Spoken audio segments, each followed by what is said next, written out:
آمین یا رب العالمین۔ حضرات جو پروگرام یہاں اناؤنس کیا گیا تھا اس میں تو موضوع یہی ہے کہ اسلام کا عروج و زوال۔ ابھی جو ہم نے بات سنی اور جو چیز سامنے آئی وہ یہ کہ امت مسلمہ کا عروج و زوال بھی ایک حقیقت ہے، مسلمان ان کو بھی اللہ نے عروج بھی دیا، زوال بھی دیا۔ تو یہ دو علیحدہ علیحدہ موضوع ہو گئے ہیں۔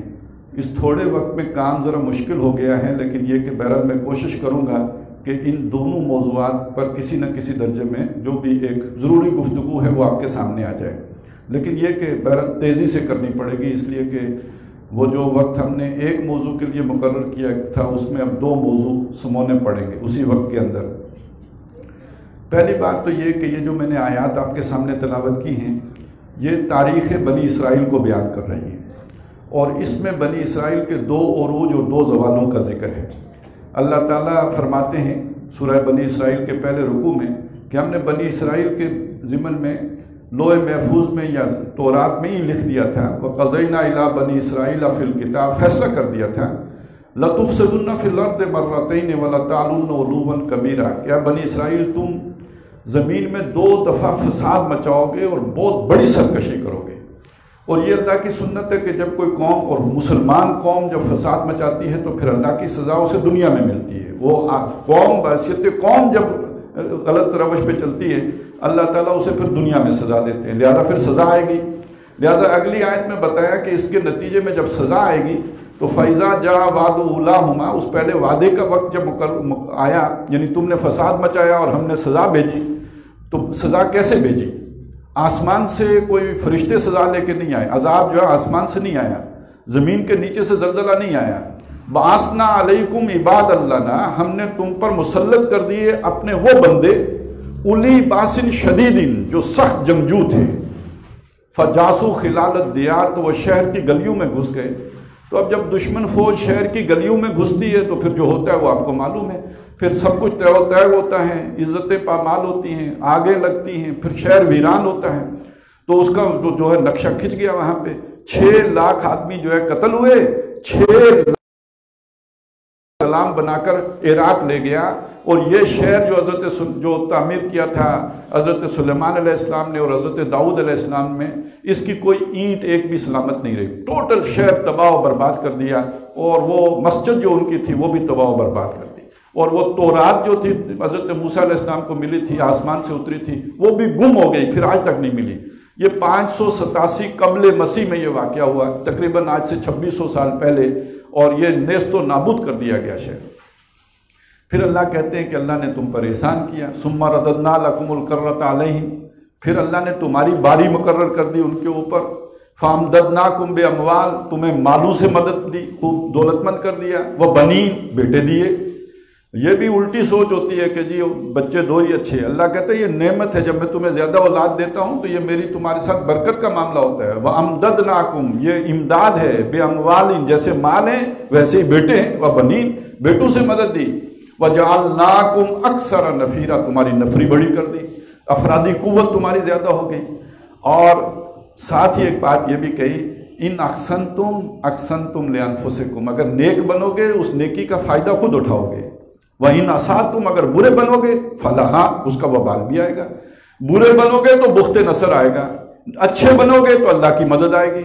تو ان احسنتم احسنتم لانفسکم وَإِنْ أَسَأْتُمْ فَلَهَا فَإِذَا جَاءَ وَعْدُ الْآخِرَةِ، تو جب دوسرے وعدے کا وقت آیا، یعنی جب تم نے دوسری دفعہ فساد کیا تو اب دوسری دفعہ سزا آئے گی، اور اس دوسرے فساد کی انتہا ہوئی ہے جب حضرت مسیح علیہ السلام جو اللہ کے رسول ہیں انہیں اپنے بس پڑتے سولی چڑھا دیا۔ وہ تو اللہ نے زندہ آسمان پر اٹھایا، یہودیوں نے کسر تو کوئی نہیں چھوڑی تھی، اپنی طرف سے تو کامل کام کر دیا تھا۔ اب اللہ کی سزا آئی ہے، اور سزا کیسے آئی؟ اب رومی آئے ہیں، ٹائٹس رومی نے حملہ کیا ہے، اور اس کے بعد ہر شہر تباہ و برباد کر دی، 6 مہینے جنگ ہوئی، لاکھوں یہودی اس میں قتل ہوئے۔ صرف ایک دن جب یروشلم فتح ہوا ہے، رومیوں نے فتح کیا، صرف ایک دن میں 1,33,000 آدمی مارے ہیں انہوں نے، اور اس وقت ہیکل دوبارہ جو ہے گرا ہے، تباہ کیا گیا ہے، آج تک پھر نہیں تعمیر ہوا۔ اب وہ تیسری دفعہ ٹیمپل بنانے کی سوچ رہے ہیں، لیکن یہ کہ یہ دوسری دفعہ رومیوں نے گرایا تھا۔ اللہ اور نبی صلی اللہ علیہ وسلم سے پہلے یہ ہو چکا، حضور صلی اللہ علیہ وسلم کی تشریف آوری سے یوں سمجھیے 500-550 برس پہلے یہ کام ہو گیا، اور وہ تتر بتر کر دیے گئے زمین میں، اب وہ یروشلم میں رہ بھی نہیں سکتے، اور تباہ و برباد کر دیے گئے۔ یہ تمہارے اوپر تباہی آئی۔ اور پھر جب نبی صلی اللہ علیہ وسلم دنیا میں آ گئے تو ان یہودیوں کو اللہ نے ایک موقع اور دیا، عَسَىٰ رَبُّكُمْ أَن يَرْحَمَكُمْ، تمہارا رب اب بھی تم پر رحم کرنے کے لیے تیار ہے۔ وَإِنْ أَسَأْتُمْ فَلَا، اور اگر تم نے پھر برائی کی روش اختیار کی، اللہ سے بغاوت کی، اللہ کی نافرمانی کی، اس کا وبال بھی پڑے گا، مزید مار کھاؤ گے۔ لہٰذا آپ کو پتہ ہے مدینے میں مار کھائی ایک قبیلہ، پھر دوسرا، پھر تیسرا، پھر خیبر میں، پھر حضرت عمر رضی اللہ تعالیٰ عنہ کے دور میں پورے جزیرۃ العرب میں، پھر انہیں جزیہ دے کر جو بھی کہیں اگر دنیا میں رہے ہیں یا کسی کا سہارا پکڑ کر دنیا میں رہنا نصیب ہوا ہے، وہ ضربت علیہم الذلۃ والمسکنۃ وباؤوا بغضب من اللہ کی مثال بن گئے۔ تو ایک موقع اللہ نے اور دیا نبی اکرم صلی اللہ علیہ وسلم کے دور میں، پھر اس کے بعد، اور اب یہ جو موقع ملا ہے یہ موقع ہوگا ان ھذا القرآن یہدی للتی ہی اقوم، بے شک یہ قرآن ہے جو رہنمائی دیتا ہے سیدھے راستے کی، یعنی آپ قرآن سے جڑو گے تو بچو گے، نہیں جڑو گے تو مار کھاؤ گے۔ اب یہ تو ان کی کہانی تھی، اللہ کی سنتیں تو نہیں بدلتی، وہ بھی مسلمان تھے نا، ان میں بھی نبی آئے تھے، ان میں بھی کتابیں اتری تھی، انہیں بھی اللہ نے معجزے دیے تھے۔ اب اس کے بعد ہماری تاریخ شروع ہو گئی ہے۔ قرآن مجید جب ہم پڑھتے ہیں ہمیں بار بار قرآن کہتے ہیں ان کی طرح نہ ہو جانا، وَلَا تَكُونُوا كَالَّذِينَ نَسُوا اللَّهَ فَأَنسَاهُمْ أَنفُسَهُمْ، کہیں کہتا ہے کہ ان لوگوں کی طرح نہ ہونا جو پہلے ایمان لائے تھے، ثُمَّ قَسَتْ قُلُوبُهُمْ، پھر ان کے دل اور سخت ہو گئے۔ تو مسلمانوں کو بار بار ان کی مثال دی گئی، مَثَلُ الَّذِينَ حُمِّلُوا التَّوْرَاةَ ثُمَّ لَمْ يَحْمِلُوهَا كَمَثَلِ الْحِمَارِ يَحْمِلُ أَسْفَارًا، انہیں تورات اٹھائی گئی، انہوں نے نہیں اٹھائی، وہ گدھے کی طرح ہیں۔ یعنی مطلب کیا ہے مسلمانوں، تمہیں قرآن دیا گیا ہے، کہیں تم ان کی طرح نہ ہو جانا۔ اسی طرح نبی اکرم صلی اللہ علیہ وسلم نے فرمایا کہ میری امت پر وہ سب کچھ وارد ہو کے رہے گا جو بنی اسرائیل پر وارد ہوا، لَيَأْتِيَنَّ عَلَىٰ أُمَّتِي مَا أَتَىٰ عَلَىٰ بَنِي إِسْرَائِيلَ حَذْوَ النَّعْلِ بِالنَّعْلِ، جیسے دو جوتیاں مشابہ ہوتی ہیں ایسے بنی اسرائیل کی تاریخ اور میری امت کی تاریخ مشابہ ہوگی۔ اور اس میں آگے یہ بھی فرمایا کہ جو گناہ انہوں نے کیے وہ تم میں بھی آئیں گے، ان میں اگر کوئی گو کے بل میں گھسا تو تم میں سے بھی، تم بھی اس کی پیروی میں گو کے بل میں لازمی گھسو گے۔ اور یہ کہ ان میں سے اگر کسی بدبخت شقی نے اپنی ماں کے ساتھ بدکاری کی ہوگی تو تم میں بھی ایسا شخص کو ضرور پیدا ہوگا جو یہ کبھی حرکت کر کے رہے گا، اس درجے تمہاری اور ان کی حرکتیں مشابہ ہوں گی۔ اب آپ دیکھیے اس آئینے میں خود مسلمانوں کے ساتھ کیا ہوا ہے۔ محمد رسول اللہ صلی اللہ علیہ وسلم کے دور میں عربوں کے ہاتھوں اللہ نے عروج دیا اسلام کو، ساتھ ہی عربوں کو بھی عروج مل گیا، وہ بادشاہ بن گئے۔ یہ عرب جب تک اسلام کے ساتھ جڑے رہے یہ 400 سال تک حکومت کرتے رہے۔ انہی 400 سالوں میں زوال کا دور بھی آ گیا، ذرا اسلام اب عیاشیوں میں پڑ گئے، خرمستیاں آ گئیں، طاؤس و رباب اول ہو گئے، شمشیر و سنا آخر ہو گئے۔ پھر اس کا نتیجہ کیا نکلا کہ پھر اب جو ہے نا تاتاری آئے، اور تاتاریوں نے آ کے کروڑوں مسلمان قتل کیے، لاکھوں کا معاملہ نہیں ہے، وہ سروں کے مینار بنائے ہیں۔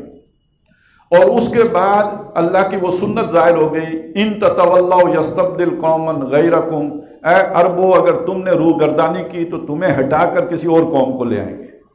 اب اللہ نے اقتدار واپس عربوں کو نہیں دیا، اب مسلمانوں کو جو دوسرا عروج ہے وہ عربوں کے ہاتھوں نہیں ہے، اب دوسرا عروج ہے تاتاریوں کے ہاتھوں۔ یہ جو ہم سلطنت عثمانیہ کا ذکر کرتے ہیں، یہ سلطنت عثمانیہ جو ہے وہ حضرت عثمان رضی اللہ تعالیٰ عنہ والی نہیں ہے، یہ تاتاری عثمانی ہیں جن کی یہ سلطنت تھی، یہ ترکی والے جو ہیں۔ تو پھر اللہ نے مسلمانوں کو عروج ان کے ہاتھوں دیے، یہ مسلمان ہو گئے، اور ان کے اندر طاقت بھی تھی، جرت بھی تھی، ہمت بھی تھی۔ قرآن مجید جس حریت سے ہمکنار کرتا ہے وہ چیزیں ان کے اندر تھیں۔ اللہ نے اب ان کے ذریعے سے مسلمانوں کو عروج دیا، اور اب ایک نئی عظمت، نئی سطوت مسلمانوں کو حاصل ہوئی، عظیم سلطنت عثمانیہ وجود میں آئی۔ اور ہے یہاں فتنہ تاتار کے افسانے سے پاسباں مل گئے کعبے کو صنم خانے سے۔ اب ایک نئی قوم اٹھی ہے اسلام کی علمبردار بن کر، اور دوسرا عروج مسلمانوں کا اس قوم کے ہاتھوں ہوا ہے۔ پھر اس کے بعد جب ان کے اندر بھی وہی خرابیاں آ گئیں جیسے پہلے عربوں میں آئی تھیں یا اس سے پہلے بنی اسرائیل میں آئی تھیں، تو ان کا بھی زوال آیا۔ یہ تو بالکل ایسی ہی بات ہے جیسے پانی نشیب میں جاتا ہے، تو اگر آپ برائی کرو گے تو وبال آئے گا، اچھائی کرو گے تو عروج ملے گا، یہ تو قرآن مجید کا اصول ہے۔ لہذا جب وہ برائیوں میں پڑے تو اب آئے رومی، اب آئی یورپی اقوام، تو پھر مختلف مسلمان ملک جو ہے وہ غلام ہوتے چلے گئے اور یہ تو ہم سب کو تاریخ معلوم ہے نا، کہیں فرانسیسی آ گئے، کہیں ولندیزی آ گئے، کہیں انگریز آ گئے، ہندوستان پر انگریز غالب ہو گئے، تو مسلمان پھر زوال سے دوچار ہو گئے۔ تو مسلمان ابھی تک 2 عروج دیکھ چکے ہیں، ایک عروج عربوں کے ہاتھوں، دوسرا عروج تاتاریوں کے ہاتھوں یا ترکوں کے ہاتھوں، 2 زوال دیکھ چکے ہیں، پہلا زوال تاتاریوں کے ہاتھوں اور دوسرا زوال یورپی اقوام کے ہاتھوں۔ اب مسلمانوں کے اندر ایک نئی اٹھان ہے، ایک نیا جذبہ ہے جو پھر انگڑائی لینے لگا ہے۔ اور دوسری طرف آپ یہ بھی تو دیکھیں کہ ایک نیا جذبہ، ایک نئی انگڑائی، ایک نئی ترقی یہودی بھی پا رہے ہیں۔ جس یروشلم سے وہ نکلے ہوئے تھے 1917 میں آ کے وہاں پھر آباد ہونا شروع ہو گئے ہیں۔ 1948 میں وہاں مملکت اسرائیل قائم ہو گئی۔ 1967 میں توسیع دے کر بیت المقدس بھی انہوں نے قبضہ کر لیا، اور اب وہ گریٹر اسرائیل بنانا چاہتے ہیں، اور ادھر مسلمانوں میں سے بھی ایسے لوگ ہیں جو کھڑے ہوئے ہیں، جو چاہتے ہیں کہ اسلام کی نشأت ثانیہ ہو، مسلمانوں کو دوبارہ عروج ملے، عظمت رفتہ جو ہمارا ماضی ہے، تابناک ماضی، وہ ہمیں دوبارہ حاصل ہو، اور اسی طرح ہم جو ہے ہمیں اقتدار حاصل ہو، ہمیں آزادی حاصل ہو، اس غلامی سے، ان جکڑ بندیوں سے ہم آزاد ہوں۔ اس کا نتیجہ ہے اصل میں کہ انہی دونوں قوموں کے درمیان وہ عظیم ٹکراؤ اب سر پہ کھڑا ہے، وہ جسے تیسری عالمگیر جنگ کہتے ہیں، اور اس کا اختتام ہمیں معلوم ہے۔ اللہ کے نبی صلی اللہ علیہ وسلم نے یہ خوشخبریاں دی ہیں کہ بالآخر مسلمان غالب آئیں گے، یہودیوں کا کلا کما ہوگا، لیکن بڑے حادثات کے بعد حضرت مہدی آئیں گے، حضرت مسیح آئیں گے، اس کے بعد یہودی اور دجال ختم ہوگا اور پھر اسلام کا غلبہ ہوگا، یہ تو ہم جانتے ہیں۔ لیکن یہ جو اونچ نیچ ہیں یہ ذرا ذہن میں رکھیں، اور اس وقت جو حالات بن چکے ہیں ان کو ان احادیث کی روشنی میں دیکھیں تو بڑے تباہ کن دن آنے والے ہیں۔ اگرچہ کہ آخری فتح مسلمانوں کی ہے، لیکن اس سے پہلے قربانیاں بھی بڑی لی جائیں گی، اس سے پہلے جو ہے بڑے خوفناک دن ہیں کہ جو ابھی آنے باقی ہیں، اور ان کے حالات بن چکے ہیں۔ آپ دیکھیں ہندوستان میں کیا ہو رہا ہے، برما میں کیا ہوا ہے، اس سے پہلے جو آپ دیکھیں بوسنیا اور چچنیا میں کیا ہوا ہے، مختلف کوسوو میں کیا ہوا ہے، اور اب عالم عرب میں، شام میں تو ہو چکا، عراق میں ہو چکا، لیبیا میں ہو چکا، ابھی مزید جو کچھ ہونا ہے، تو الحذر، تو پناہ مانگنی چاہیے۔ بہت برے دن ہیں جو احادیث سے سمجھ میں آتا ہے، لیکن اس وقت کا وہ موضوع نہیں ہے۔ بس میں یہاں پہ اس بات کو روک کے اب میں آتا ہوں دوسری چیز کی طرف۔ دیکھیے ہمارا جو آج کا اصل موضوع ہے وہ تو ہے اسلام کا عروج و زوال۔ اسلام کے عروج و زوال کا مطلب کیا ہے؟ دیکھیے اسلام کو اس معنی میں تو کوئی زوال نہیں ہے کہ وہ جیسے کتابوں میں تحریف کر کے جو ہے وہ حضرت موسیٰ علیہ السلام کا دین غائب کر دیا گیا، اس طرح کا کوئی معاملہ ہو جائے اسلام کے ساتھ، یہ تو نہیں۔ قرآن اللہ نے محفوظ کر دیا، اور اس امت کے جو بھی اولو العزم لوگ تھے ان کی محنت کی وجہ سے محمد رسول اللہ صلی اللہ علیہ وسلم کی سنت بھی محفوظ ہو گئی۔ اگرچہ کہ اس کے بارے میں لوگ سوالات اٹھاتے ہیں، لیکن بہرحال وہ محفوظ تو ہیں۔ اگر کوئی اس سے فیض حاصل کرنا چاہے، کسب کرنا چاہے، اکتساب کرنا چاہے تو ایک محفوظ چیز ہے۔ لہٰذا اس طرح کا زوال نہیں ہے کہ اسلام بالکل ہی گم ہو گیا ہو، نظر ہی نہ آتا ہو، کوئی تحقیق کرنا چاہے تو اسے پتہ ہی نہ چلے اصل اسلام کیا ہے۔ لیکن زوال بایمانہ کہ جس طرح محمد الرسول اللہ صلی اللہ علیہ وسلم کے دور میں اسلام پر عمل ہوتا تھا، اس طرح کا عمل آج کے دور میں باقی نہیں رہا، یا اس کے فوراً بعد اس میں رفتہ رفتہ آہستہ آہستہ زوال آتا چلا گیا، جو بالآخر جو ہے ایک ایسی جگہ پہ پہنچ گیا کہ اسلام پر عمل بہت تھوڑا رہ گیا۔ لیکن جب ہم یہ بات کرتے ہیں تو بہرحال ایک دیکھنے والے آدمی کو، مشاہدہ کرنے والے آدمی کو ایک خیال تو ذہن میں آتا ہے، اور وہ خیال یہ ہے کہ اسلام کو زوال تو نہیں آیا، بلکہ اسلام نے تو ترقی کی ہے۔ آپ ذرا سوچئے، آج دنیا میں 1.5 ارب مسلمان ہیں، نبی اکرم صلی اللہ علیہ وسلم کے دور میں یہ تعداد اتنی تو وہ تو لاکھوں میں تھی بس، اور دور صحابہ میں بھی چلے جائیں تو کروڑوں تک کی بات ہے، اس سے آگے تو نہیں۔ یہ تو 1.5 ارب ہیں آج، تو جتنے کلمہ گو تب تھے اس سے زیادہ کلمہ گو آج ہیں، تو یہ زوال ہے یا ترقی ہے؟ دوسری بات یہ کہ اس وقت دنیا میں خطرہ محسوس کر رہے ہیں بہت سے ممالک، یورپی ممالک، کہ 20 سالوں کے بعد، کوئی کہتا ہے 50 سالوں کے بعد، کوئی کہتا ہے 60 سالوں کے بعد ہمارے ملک میں مسلمان زیادہ ہو جائیں گے، اور ہم جو عیسائی ہیں یا یہودی ہیں یا کوئی اور بدھ ہیں ہم تھوڑے رہ جائیں گے۔ یہ باقاعدہ ان کے اپنے جو ہے وہ شماریات ہے کہ جس کے نتیجے میں وہ یہ بات کہہ رہے ہیں۔ تو پھر بھی سوال کھڑا ہوتا ہے، یہ ترقی ہے؟ یہ کیسے ترقی؟ زوال ہے؟ یہ تو ترقی ہے، عروج پا رہے ہیں۔ پھر ایک اور اعتبار سے دیکھیں، حضور صلی اللہ علیہ وسلم کے دور میں جو سب سے بڑا حج ہوا ہے وہ 1.25 لاکھ آدمی تھے جو حضور صلی اللہ علیہ وسلم کے ساتھ حجۃ الوداع کے موقع پہ موجود تھے۔ آج ہمارے دور میں 30 لاکھ، 35 لاکھ، 40 لاکھ کا مجمع ہوتا ہے حج کے موقع پر۔ نمازیوں کی تعداد کے اعتبار سے جائزہ لیں تو جتنے آج لوگ نماز پڑھتے ہیں اس وقت اتنے لوگ نہیں تھے، لوگ ہی تھوڑے تھے۔ ایوریج کی بات نہیں کر رہا ہوں، پرسنٹیج کی بات نہیں کر رہا ہوں، بات یہ کر رہا ہوں کل تعداد کی۔ اس وقت ساری تعداد جمع کریں تو آج کی اگر تعداد جمع کریں تو زیادہ ہو جائے گی۔ نمازیوں سے مسجدیں بھری ہوئی ہیں، آج جتنی زکوٰۃ ہے، آج جو حج ہے، آج جتنے روزے دار ہیں، ان ممالک میں جا کے لوگ روزے رکھتے ہیں جہاں 22 گھنٹے کا روزہ ہوتا ہے۔ تو اچھا اس وقت لوگ داڑھی رکھتے تھے تو رواج ہی تھا، ہر کوئی داڑھی رکھتا تھا۔ آج اگر کوئی داڑھی رکھتا ہے تو محمد رسول اللہ صلی اللہ علیہ وسلم کی سنت سمجھ کے رکھتا ہے۔ آج تو رواج نہیں ہے داڑھی رکھنے کا، لوگ تو شیو کرتے ہیں، لیکن جو رکھتا ہے وہ حضور کی سنت سمجھ کے رکھتا ہے۔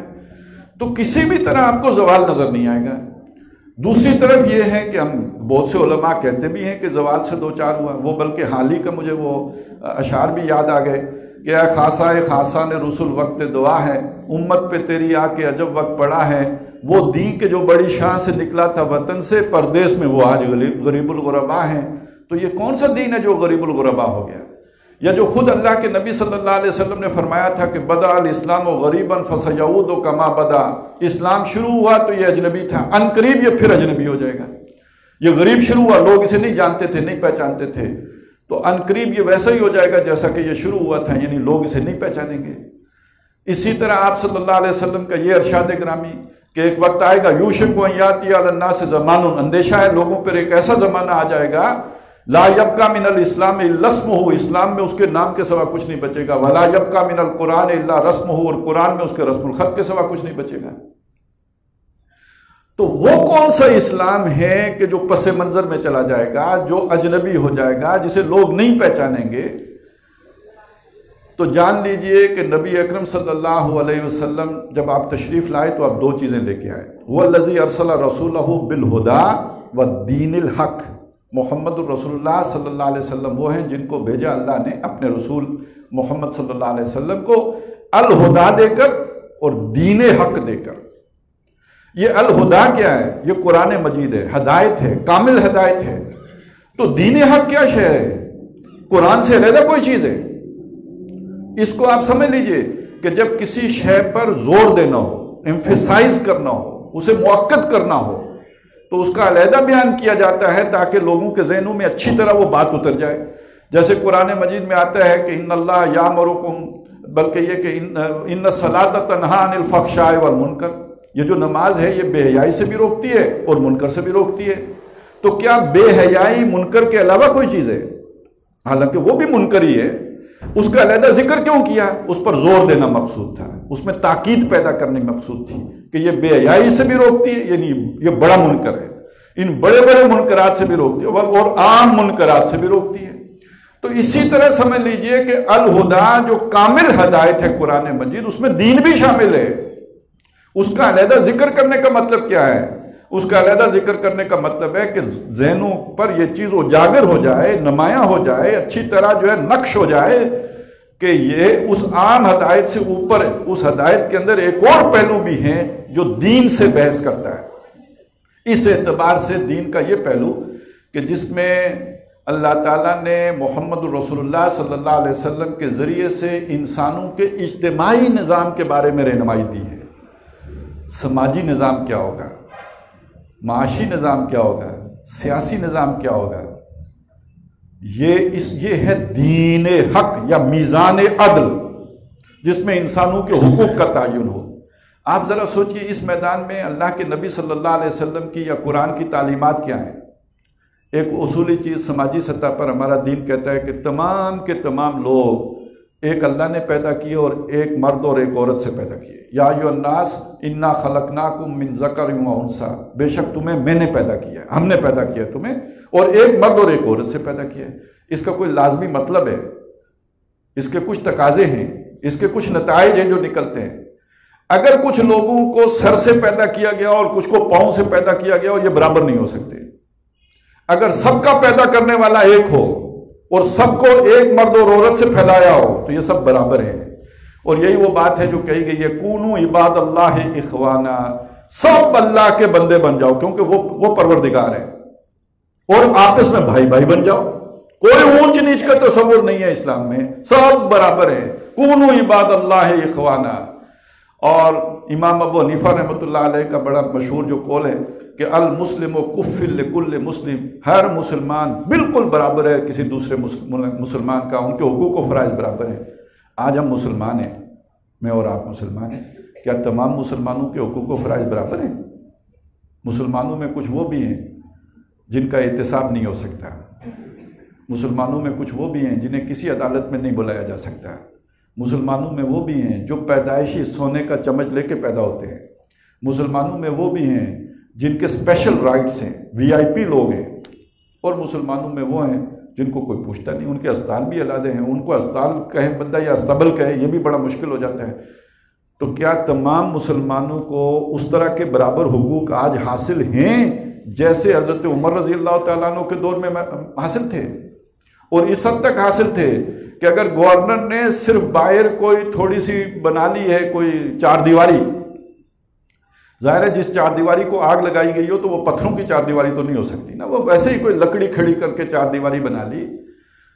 تو جب حضرت عمر رضی اللہ تعالیٰ عنہ کو معلوم ہوا تو انہوں نے جو میسنجر بھیجا اسے کہا پہلے جا کے دیوار کو آگ لگانا، وہ جو بیوری بنائی ہے اس کو آگ لگانا، اور پھر گورنر سے کہنا کہ اس لوگوں کو ان کی ماؤں نے آزاد جنا تھا، تم نے غلام کب سے سمجھ لیا؟ یعنی تمہارا کوئی اسپیشل حق ہو، لوگ تمہارے اس تک رسائی نہ رکھتے ہو تو اس کا مطلب ہے غلام ہے. مجھے بتائیے یہ دین آج ہمیں یاد ہے؟ مسلمانوں کو معلوم ہے اس دین؟ اب یہ بات تو بہت بری لگے گی مجھے اندازہ ہے، لیکن مجھے کہنے دیجئے، give the devil his due. اس دین کی کوئی جھلک اگر ہمیں ملے گی نا تو ہمارے دشمنوں کے یہاں ملے گی. تمام انسان برابر ہے نا، وہ علیحدہ بات ہے کہ اس میں وہ پھر انہوں نے غلو کیا ہے، مبالغہ کیا ہے، اس لیے کہ نبوت سے ہدایت لی نہیں ہے تو وہ پھر اس میں مبالغہ ہو گیا، انہوں نے پھر رسول کو بھی اپنے ہی برابر کر لیا، اسی لیے تو وہ توہین کرتے ہیں نا. یہ تو زیادتی ہو گئی. لیکن یہ کہ بہرحال ہمارا یہ اصول تھا جو چوری ہو گیا اور مسلمانوں میں یہ مفقود ہو گیا. یہ تو میں نے آپ کو ایک زاویہ دکھایا. ذرا آگے چلیے، یہ قرآن مجید کا اصول ہے نا، کہ لا یکون دولۃ بین الاغنیاء منکم، دولت تمہارے غنیوں میں نہ گردش کرتی رہے، وسائل ٹرکل ڈاؤن کریں. پھر یہ کہ جو جتنی محنت کرے گا اتنی کمائی کر لے گا. تو معاشی سطح پر بھی عدل و انصاف، اور کس درجے کا عدل و انصاف کہ اللہ کے دیے ہوئے وسائل اس طرح عوام پر استعمال ہوں کہ جس کے نتیجے میں کسی کو اب زکوٰۃ لینے کی حاجت ہی نہ رہے. یعنی ایک ویلفیئر سوسائٹی کا ایسا تصور جو حضرت عمر رضی اللہ تعالیٰ عنہ کے دور میں ہمیں ملتا ہے کہ نیل کے کنارے اگر کتا بھی بھوکا مرے گا تو خلیفہ وقت ذمہ دار ہوگا. رات کو تھیلے جو ہے لے کے گھومتے ہیں، گردش کرتے ہیں کہ کوئی بھوکا نہ سو رہا ہو، کوئی ضرورت مند نہ ہو. یہ ذمہ داری کا احساس آج مسلمانوں حکمرانوں میں ہے کہیں؟ یہ کوئی سمجھتا ہے کہ یہ اسلام نے یہ تعلیمات دی ہیں؟ پھر بدقسمتی دیکھیے ہماری، اس کا بھی اگر کوئی تصور ہے تو انہی ہمارے دشمنوں کے ہاں ہے. ویلفیئر سٹیٹس اگر کسی بھی درجے میں انہوں نے کام کیے، وہ حضرت عمر والی تو ہو ہی نہیں سکتی نا، وہ تو کوئی اسلامی رہنمائی میں ہی ہو تو ہو جسے خدا خوفی اور اللہ کا ڈر ہو. لیکن یہ لوگ اللہ سے ڈرے بغیر بھی جو کچھ کر لیا ہے تو چلیں اس سے 50% کم صحیح، لیکن اگر کچھ کیا ہے تو انہوں نے ہی کیا ہے، ہم نے تو وہاں بھی کچھ نہیں کیا. وسائل کے اوپر کچھ طبقات ہیں جن کا قبضہ ہے، اور باقی جو ہے وہ روندے جا رہے ہیں، مسلے جا رہے ہیں، کچلے جا رہے ہیں. ان کو 2 وقت کی روٹی میسر نہیں ہے، فقر و فاقے سے 2-4 ہیں. اب آپ سوچئے جہاں پہ بنیادی ضرورتیں نہ پوری ہوں ان سے انسانیت کی توقع کیسے رکھیں گے آپ؟ وہ کیسے دین پر عمل کریں گے؟ ہم کہتے ہیں جی بے حیائی نہ ہو. اب اور کوئی ذریعہ ہی نہ ہو تو بندہ کیا کرے گا؟ اس مجبوری کو بھی تو سمجھے نا. کتنے لوگوں کے گھروں کے مسئلے ہیں، میٹر کے جو بل ہے وہ نہیں دے سکتے، تو پھر چوری بھی ہوگی، پھر رشوت خوری بھی ہوگی، کیونکہ جائز ضروریات جائز راستے سے ضرورت ہی نہیں پوری ہو رہی، اور باقی بدکاریاں بھی ہوں گی. تو جان لیجئے یہ جو اللہ نے محمد الرسول اللہ صلی اللہ علیہ وسلم کے ذریعے سے میزان عدل دی تھی، انصاف کا ترازو عطا کیا تھا، انسانوں کے مابین جو ہے وہ ایک برابری کا نظام دیا تھا جسے دین حق کہا تھا، اس کے بغیر باقی برائیاں تو ختم ہی نہیں ہو سکتی بلکہ پیدا ہوں گی۔ پھر ایک ایسا نظام وجود میں آ جائے گا جو برائیوں کو پیدا کرے گا، جنے گا۔ پھر آپ منکرات کو نہیں ختم کر سکتے، غربت نہیں ختم کر سکتے، وسائل ہی چند لوگوں کے پاس جا رہے ہیں تو غربت کیسے ختم ہوگی؟ تو یہ دین آج کسے معلوم ہے؟ یہ دین ہماری تقریروں میں بھی نہیں آتا، یہ دین ہمارے جمعوں میں بھی نہیں آتا، ہمیں لگتا ہی نہیں کہ یہ دین کی باتیں ہیں، یہ تو سیاسی باتیں معلوم ہوتی ہیں۔ لیکن یہ محمد الرسول اللہ نے کر کے دکھایا تھا یا نہیں دکھایا تھا؟ اسی طرح آپ دیکھیے کہ سماجی سطح پر، سیاسی سطح پر یہ جو ایک تصور ہے نا انسانی حاکمیت کا تصور، اس کا آخری نتیجہ کیا نکلتا ہے؟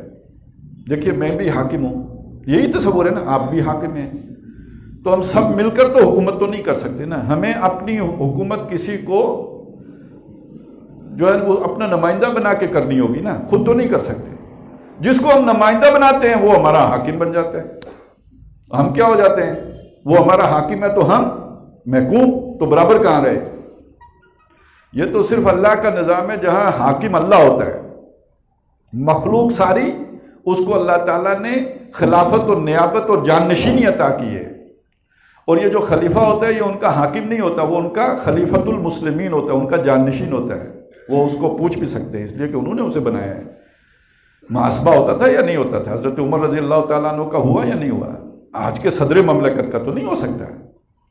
تو اور حضرت علی رضی اللہ تعالیٰ عنہ بھی ایک عام شہری کی طرح اپنا مقدمہ لے کے گئے یا نہیں لے کے گئے کورٹ میں؟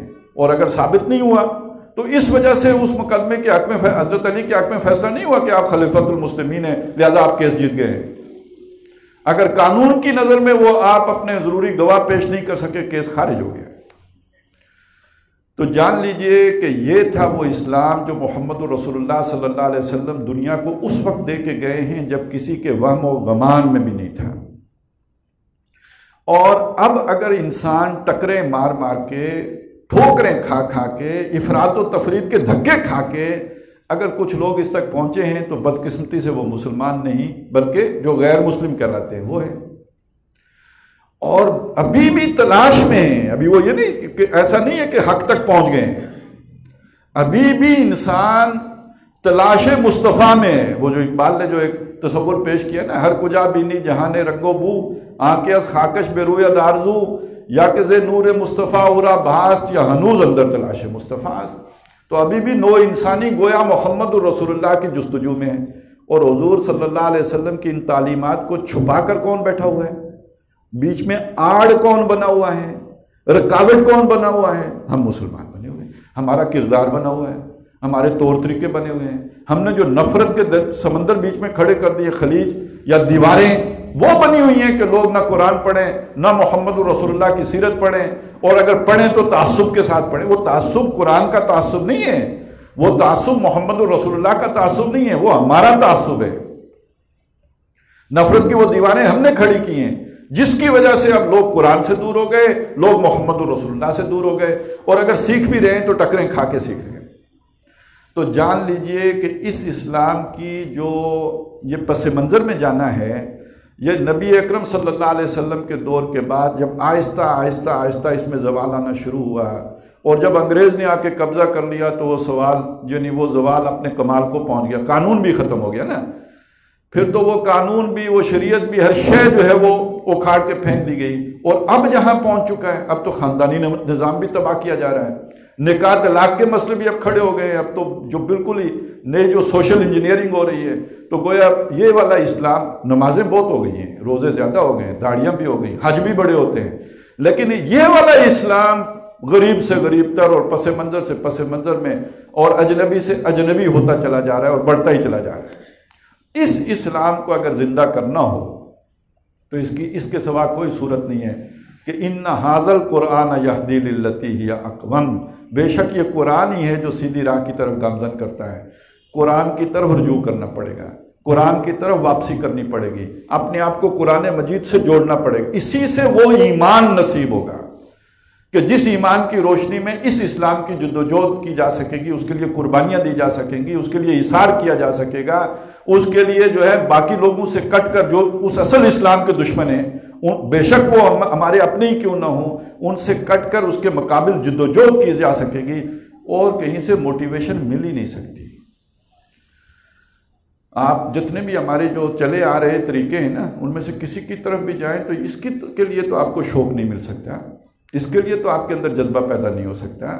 آپ کو اللہ تک پہنچانا ہے کہ کوئی اور ہی راستے سامنے آئیں گے کہ آپ اللہ تک پہنچ بھی جائیں، بے شک نظام عدل قائم ہی نہ ہو، جبکہ قرآن مجید یہ بتائے گا کہ اس کے بغیر تو آپ اللہ تک جا ہی نہیں سکتے، نجات پا ہی نہیں سکتے۔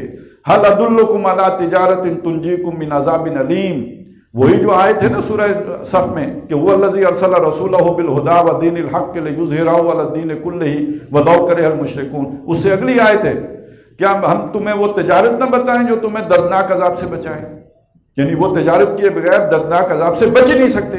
هل ادلکم علی تجارت تنجیکم من عذاب علیم تؤمنون باللہ ورسولہ، لاؤ ایمان اللہ اور اس کے رسول پر، پکا ٹھکا، توکل والا، بھروسے والا، یقین والا۔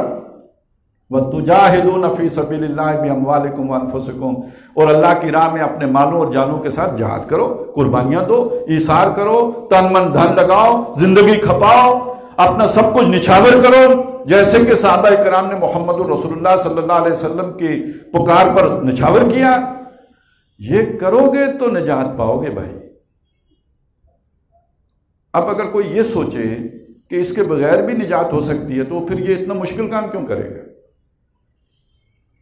اور یہ صبر کہاں سے ملے گا؟ میں پہلے بتا چکا ہوں، قرآن کے علاوہ کہیں سے نہیں ملے گا۔ باقی تو سب ہمارے پاس جو ہے وہ رستے ہیں، شارٹ کٹس ہیں اللہ تک جانے کے، لیکن اصل رستہ تو وہ ہے جو قرآن مجید نے بتایا، اور وہ اس رستے سے ہو کے گزرتا ہے اللہ کے کلمے کو سربلند کرنے کے لیے، اللہ کے اس نظام عدل اجتماعی کو قائم کرنے کے لیے، اللہ کے دین کو نافذ کرنے کے لیے، یا اظہار دین الحق کرنے کے لیے، یا اقامت دین کرنے کے لیے۔ بندہ مومن کی ذمہ داری ہے کہ اپنا ہر شے نچھاور کرنے کے لیے تیار ہو جائے، تب وہ مومن ہے، تب حقیقی معنوں میں وہ مسلمان ہے، نہیں تو لما تقولون ما لا تفعلون کا مجرم ہے اور مرتکب ہے۔ اب یہ ساری جو محنت بہرحال اللہ نے چونکہ یہ کرنا ہے، لہذا اس کا ایک عمل کا آغاز آج سے 400 سال پہلے ہو گیا۔ یہ آخر جو رجوع الی القرآن کی طرف جو سفر چلا ہے، حضرت شاہ ولی اللہ رحمۃ اللہ علیہ نے جو ترجمہ کیے ہندوستان میں، اس کے نتیجے میں اہل علم کو جو ہے وہ قرآن مجید سے ایک تعلق قائم ہوا، پھر کرتے کرتے اب تو بات بہت آگے چلی گئی ہے، کتنے لوگ اب قرآن مجید کی تعلیم سیکھنے سکھانے میں لگے ہوئے ہیں، پہلے تو ایسا نہیں تھا۔ اس کا ایک لازمی نتیجہ نکلنا ہے جس کی خبریں دی ہیں محمد رسول اللہ نے صلی اللہ علیہ وسلم، کہ یہ ایک وقت آئے گا کہ یہ دین دوبارہ اپنی اصل تعلیمات کے ساتھ، جیسے کہ محمد رسول اللہ صلی اللہ علیہ وسلم کے دور میں غالب ہوا تھا، اس دنیا پر پھر غالب ہوگا۔ یہ باتیں سننا اس لیے ضروری ہے کہ آج یقین نہیں آتا۔ آج آپ امریکہ کی طاقت کو دیکھیں، مسلمانوں کی حالت کو دیکھیں، ان کی طاقت کو دیکھیں، اپنی حالت کو دیکھیں، قسمہ پرسی کو دیکھیں، وسائل کی جو ہے وہ جو نہ ہونے کے برابر ہے اس کو دیکھیں، حکمت دانش کے فقدان کو دیکھیں، تو لگتا تو نہیں کہ یہ ہوگا، لیکن خبریں ہیں محمد رسول اللہ صلی اللہ علیہ وسلم کی دی ہوئی کہ جیسے اس دور میں ہوا تھا ویسے ہی آخری دور میں دوبارہ ہوگا، اور ایسا ویسا نہیں ہوگا، کل عالم پر، کل دنیا پر، اس روح ارضی کے ہر گھر میں اللہ کا دین داخل ہوگا، اور داخل بھی اپنی پوری اتھارٹی اور شان سے ہوگا۔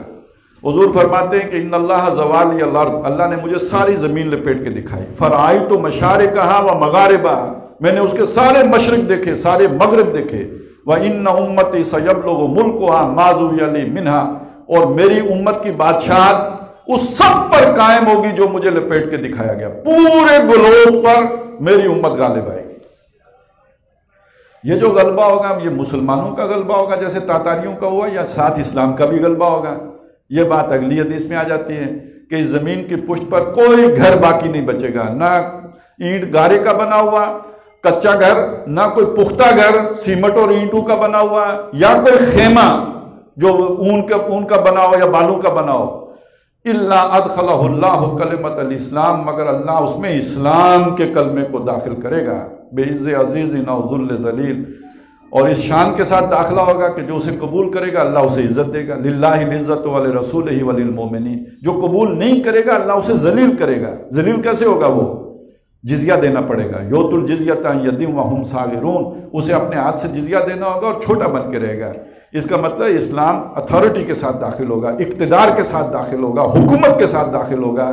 ویسے تو میں نے جا کے کسی کو کلمہ سنا دیا، وہ نہ مانے تو میں اس کا کیا کر سکتا ہوں، لیکن جب حکومت کی سطح پر اسلام داخل ہوتا ہے اور کوئی نہ مانے تو اسے جزیہ دینا پڑتا ہے، اور نہ صرف جزیہ دینا پڑتا ہے بلکہ سیکنڈ ریٹ سٹیزن شپ قبول کرنی پڑتی ہے، وہم صاغرون، چھوٹا بن کے رہنا پڑتا ہے۔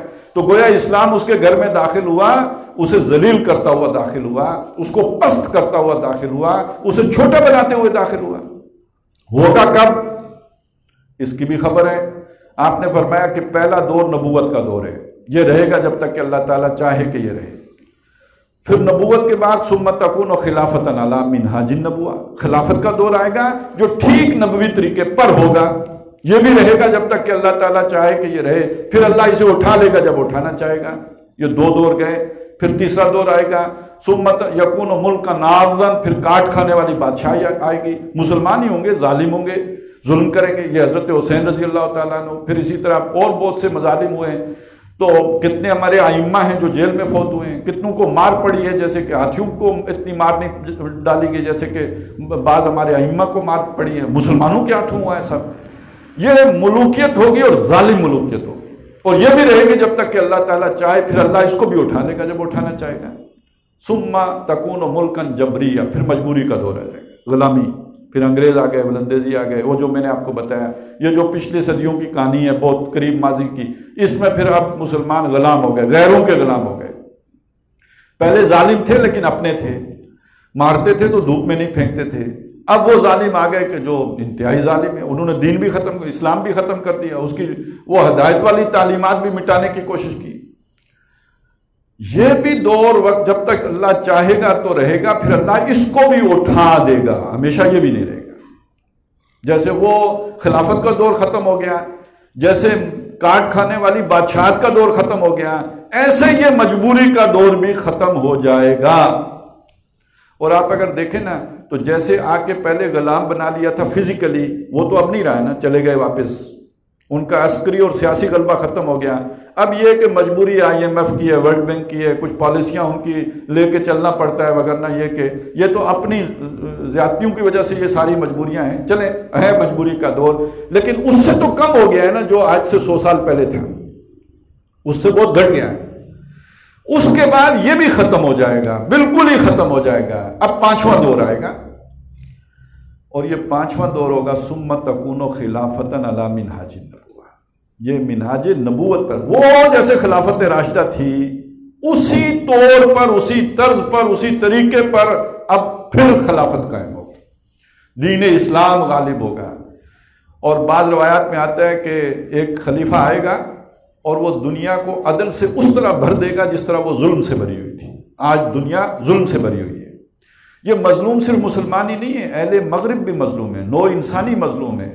ایک ظالم طبقہ ہے جس نے پوری نو انسانی کے اوپر قبضہ کر رکھا ہے، ان کے سروں پہ سوار ہو گیا ہے، ان کی رگے جان مٹھی میں لے رکھی ہے۔ باقی یہ کہ ساری نو انسانی مظلومیت کا شکار ہے، کیا عورتیں کیا مرد، سب کے اوپر ظلم ہوتا ہے۔ وہ اس کا پتہ نہیں، انداز بدل گئے، غلامی کے طریقے بدل گئے ہیں۔ پہلے جو ہے غلامی زنجیروں میں جکڑا جاتا تھا، لوہے کی زنجیروں میں، اب یہ ہے کہ وہ زر اور زرعی زنجیریں ہیں جن میں جکڑ لیا جاتا ہے، ملٹی نیشنل کی غلامی ہے۔ اب پٹے لوگ خود جو ہے خوشی سے گلے میں ڈالتے ہیں کہ میں تو فلانی کمپنی میں نوکری کرتا ہوں، لیکن اس کمپنی نے تو اسے غلام بنا کے رکھا ہو، اس کی آزاد مرضی تو نہیں ہے، وہ صبح سے لے کے شام تک اسی کی چکی میں پس رہا ہوتا ہے۔ تو یہ غلامی کے جدید طریقے ہیں، سب لوگ پس رہے ہیں۔ تو جس طرح دنیا ظلم سے بھری ہوئی ہوگی، ایک ایسا خلیفہ عادل اللہ تعالیٰ دنیا میں بھیجے گا، پوری دنیا کو عدل سے بھر دے گا۔ اسی کا نقشہ علامہ اقبال نے کھینچا ہے کہ آسماں ہوگا سحر کے نور سے آئینہ پوش، اور ظلمت رات کی سیما پا ہو جائے گی، پھر دلوں کو یاد آ جائے گا پیغام سجود، پھر جبیں خاک کے حرم سے آشنا ہو جائے گی، آنکھ جو کچھ دیکھتی ہے لب پہ آ سکتا نہیں، میں وہ حیرت ہوں کہ دنیا کیا سے کیا ہو جائے گی۔ لب پہ کیسے آئے؟ لوگ کہیں گے پاگل ہو گیا، یہ کیسے ہو سکتا ہے؟ لیکن یہ کہ یہ ہوگا، آنکھ جو کچھ دیکھتی ہے لب پہ آ سکتا نہیں، میں وہ حیرت ہوں کہ دنیا کیا سے کیا ہو جائے گی۔ اور حاصل کیا ہے؟ لب لباب کیا ہے؟ یہ جو سارا جہاں ہے یہ ایک نغمے سے معمور ہونے والا ہے. شب گریزاں ہوگی آخر جلوائے خورشید سے، یہ جہاں معمور ہوگا نغمہ توحید سے. اب آپ سوچئے انسان ترقی کرتا کرتا پتہ کہاں پہنچا ہے؟ دنیا اب ایک گاؤں کی مانند ہو گئی. یہی کہتے ہیں نا گلوبل ولیج بن گیا ہے. گاؤں میں چودھری کتنے ہوتے ہیں؟ ایک چودھری ہوتا ہے. دنیا گلوبل ولیج کے مانند ہو گئی. حکومتیں بہت ساری ہیں، کئی ممالک ہیں، لیکن جان لیجئے یہ زیادہ عرصہ یہ نظام نہیں چلے گا. اب لوگ سوچ رہے ہیں ورلڈ آرڈر، پوری دنیا کے لیے ایک قانون ہو، ایک ضابطہ ہو، ایک حکومت ہو. وہ یہ سوچتے ہیں کہ وہ شیطانی حکومت ہو. محمد رسول اللہ صلی اللہ علیہ وسلم خبر دے کے گئے ہیں یہ آسمانی حکومت ہوگی، یہ اللہ کا آرڈر ہوگا، یہ گاڈ ورلڈ آرڈر ہوگا جو نافذ ہوگا اور کل عالم پر ہوگا. یہ ساری حدیثیں یہی بتا رہی ہیں نا. اسی کی خبر دی ہے علامہ اقبال نے بھی کہ یہ جہاں معمور ہوگا نغمہ توحید سے، اور پھر دنیا میں عدل بھی آئے گا، انصاف بھی آئے گا، اس میں ظلم کا خاتمہ ہوگا اور عدل سے اسی طرح بھر جائے گی جیسے ظلم سے بھری ہوگی. یہ دور آنا ہے اور یہ اب کوئی زیادہ دور نہیں ہے. یہ جو اس وقت اتھل پتھل مچی ہوئی ہے نا، یہ پرانا آرڈر ڈسٹرکٹ ہو رہا ہے، تباہ ہو رہا ہے. آپ دیکھ رہے ہیں جغرافیہ بدل رہے ہیں، آپ دیکھ رہے ہیں سیٹ اپ تباہ ہو رہے ہیں. جیسے شام کا ہوا، جیسے لیبیا کا ہوا، جیسے عراق کا ہوا، یہ باقی دنیا میں بھی ہونے جا رہا ہے. اب کچھ نہ کچھ جو ہے تھرتھلی انڈیا میں بھی مچ چکی ہے، کچھ ہنگامے یہاں پہ بھی ہیں. تو یہ تمام علاقوں میں آہستہ آہستہ اسی طرح کی ڈسٹرکشن ہوگی. یہ آرڈر جو اس وقت ہے دنیا میں، جو نظام یہ طے و بالا ہوگا، اس کی جگہ ایک نیا نظام آئے گا. وہ شیطانی نہیں ہوگا، وہ محمد رسول اللہ صلی اللہ علیہ وسلم کا ہوگا. یہ تو ہونا ہے، یہ تو مقدر ہے، یہ تو قسمت ہے. لیکن میری اور آپ کی نجات کا دار و مدار اس میں ہے کہ اس آنے والے نظام کے لیے ہم نے کیا کنٹریبیوٹ کیا، ہم نے کیا زور لگایا، ہم نے کیا محنت کی ہے. کوئی بہت بڑی بات کو تو چھوڑیے، اتنا تو کریں کہ لوگوں کو یہ باتیں بتائیں. کل مشکل حالات جو آنے والے ہیں اس میں یہ حوصلے کا باعث بنیں گے. مایوسی کے بادل چھٹ جائیں گے جب یہ باتیں یاد آئیں گی. تو آج کے دور میں یہ باتیں کہنا بھی خاصا دشوار اور مشکل معلوم ہوتا ہے، کیونکہ لوگوں کو یہ باتیں پاگلوں کی باتیں معلوم ہوتی ہیں، اور کچھ بھی نہ ہو تو بہرحال دیوانے کی بڑھ تو لگتی ہی ہے. تو ہمت کر کے اللہ کے نبی کے قول پر یقین رکھتے ہوئے کہ اگر حضور نے کہا ہے تو ضرور ایسا ہوگا. یہ باتیں ہم لوگوں کو بتانے کی ہیں، سمجھانے کی ہیں، تاکہ وہ حوصلہ پکڑیں، جرت پکڑیں. ان کو عام کرنے کا ہے. اتنا حصہ تو ہر کوئی لے سکتا ہے، اس میں تو کوئی زیادہ قربانی دینے کی ضرورت نہیں پڑتی. تھوڑا سا وقت دینے کی بات ہے، تھوڑا سا چلیں. یہی ہوگا نا کہ دماغ کی دہی بنے گی. لیکن یہ کہ بہرحال آپ کچھ نہ کچھ محنت کریں گے تو اس کا کوئی فائدہ بھی تو ہوگا نا. کہیں مکھن بھی نکلے گا، ہر جگہ تو دہی نہیں بنے گی، کچھ لوگوں کو اس کا فائدہ بھی ہوگا. تو جان لیجئے پہلا کام کرنے کا تو یہ ہے. اس سے آگے یہ اللہ تعالیٰ ہمیں ہمت دے، توفیق دے، ہمیں جذبہ عطا کرے تو ہم اس کے لیے عملی جد و جہد بھی کریں. وہ لوگ جو اس کے لیے کوشاں ہیں، محنت کر رہے ہیں، جد و جہد کر رہے ہیں، ان کے ساتھ شریک سفر ہوں. ڈھونڈیں، تلاش کریں، آگے پیچھے دیکھیں، یہ جماعت ہے، وہ جماعت ہے، یہ نام لیتے ہیں، وہ لیتے ہیں. انہیں ذرا ٹٹولیں، چیک کریں، سونگیں. ان میں اگر خلوص و اخلاص کی خوشبو نظر آئے تو ان کا ساتھ دیں، ان کے دست و بازو بنیں. اور خلوص و اخلاص ہی نہیں، کوئی حکمت بھی نظر آئے. یہ نہیں ہوتا، بعض ہوتے ہیں نا خلوص تو بہت ہوتا ہے لیکن وہ سارا خلوص پھٹ جانے کے لیے ہوتا ہے، تو اس کا کوئی نتیجہ تو نہیں نکلتا. ظاہر ہے آپ نے گاڑی چلانی ہے تو حوصلے سے چلانی ہے، دیکھ بھال کے چلانی ہے، حکمت و بصیرت سے چلانی ہے. وہی اللہ کے نبی جن کو یہ ذمہ داری دی گئی تھی وہ حکمت بھی تو سکھاتے تھے نا. یعلمہم الکتاب والحکمہ. لہٰذا حکمت و دانش بھی نظر آتی ہو تو پھر ایسے لوگوں کا دست و بازو بننا چاہیے، ساتھ دینا چاہیے. اور اس میں ایک اصولی بات یہ ہے کہ یہ جب آئے گا نا یہ نظام، یہ اسی رستے پر چل کے آئے گا جس رستے کے ذریعے سے محمد رسول اللہ صلی اللہ علیہ وسلم لے کر آئے تھے. تو اللہ تعالی ہمیں اس رستے پر بھی، اور اصل صراط مستقیم وہی ہے، اس پر چلنے کی توفیق عطا فرمائے. اقول قولی ھذا واستغفر اللہ لی ولکم ولسائر المسلمین والمسلمات.